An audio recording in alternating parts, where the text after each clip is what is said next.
fire!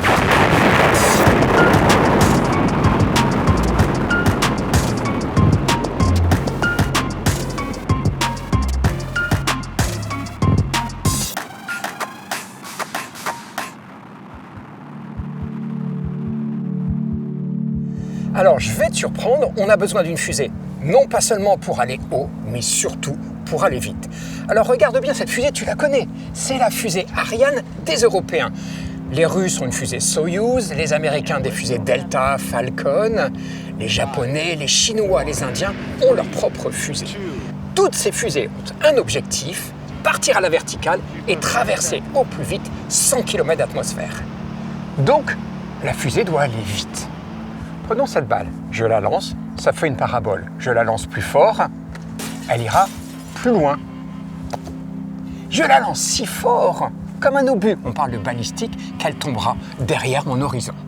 Alors il faut imaginer qu'il y a une vitesse à partir de laquelle, en tombant, finalement, l'objet ne rattrape jamais la courbure de la Terre. C'est la vitesse de satellisation. Une vitesse appelée la première vitesse cosmique, 7,9 km par seconde, 28 000 km/h. Eh bien, c'est exactement cette vitesse, au moins, que toute fusée doit être capable d'atteindre.